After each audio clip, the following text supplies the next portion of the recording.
Ladies and gentlemen, welcome back to another broadcast of The Weekly with me, Neff.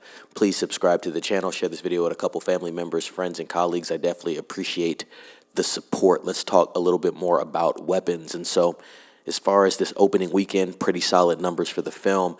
I see a lot of publications and platforms only talking about the domestic numbers at this point in time is the tagline, but let's look at those holistic numbers, right? The worldwide box office at this point.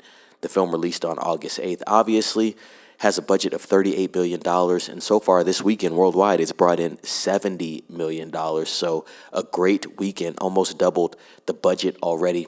I think this film could have legs. I foresee it getting to about 150 million, maybe a little higher than that, and actually completing a 4X, which would put it in blockbuster territory at this point in time, so another good look for Warner Brothers and New Line Cinema. I just did my review for the film, so go ahead and look at that in the catalog. The last video I just put up, chime in on that. Let me know also if you watched Weapons this weekend. I have a seating chart of the theater that I was in, and overall, a pretty packed house. A lot of people. There was a lot of people laughing towards the end of this film. I think people had a good time overall, but I explain a lot of things in my review, so go ahead and watch that.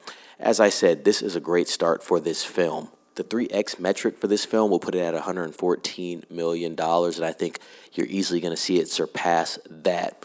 As we have referenced before, the film is directed by Zach Cregger, written by Zach Cregger, and produced by Zach Cregger. So all three hats for him there. Edited by Joe Murphy. The score, which is solid. Music by Ryan Holiday, Hayes Holiday, and Zach Cregger himself. The film runs 128 minutes, so about 2 hours and 8 minutes in the theater there, right? And you have Josh Brolin starring Julia Gardner, Alden Renrick, Austin Abrams, Carrie Christopher, Benedict Wong, and Amy Madigan. And so overall, a decent production of a film. Not the best film, to be quite honest. I'm more excited for Him, which is coming out in September. Once again, with these horror films that you're getting nowadays, more steeped in suspense rather than horror itself. And so we'll have to see what the rest of the year has to offer. As far as horror films, like I said, I've referenced Him multiple times. Keeper is a film from Osgood Perkins that I'm interested in seeing as well. For horror, that's pretty much wrapping it up for me. I know a lot of people are going to go watch The Conjuring. Those films always make a ton of money for Warner Brothers, and maybe Black Phone too. But once again, I'll probably sit on the sideline for those and hear what people have to say about those overall. And, you know, if the reviews are pretty solid, maybe I'll give them a shot as wild card films, but nothing that I'm interested in at this point in time. Overall, like I said, Weapons is an okay film. It's a decent film. I think Barbarian is a lot more enjoyable, but everybody has their own preferences. Strong points of this film: the tone, atmosphere, and cinematography. Definitely on point. I love the atmosphere of this film, and I do like the tone that they go with.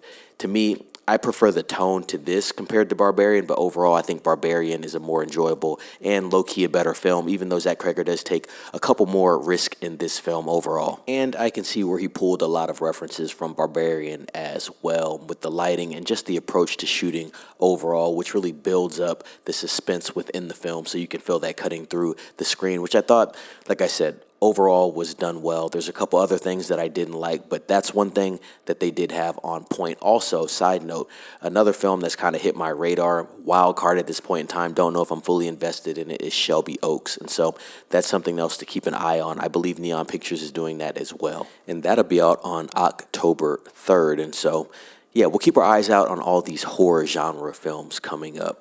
With that being said, good for Warner Brothers, good for Weapons right now. Definitely think this is going to do 4X.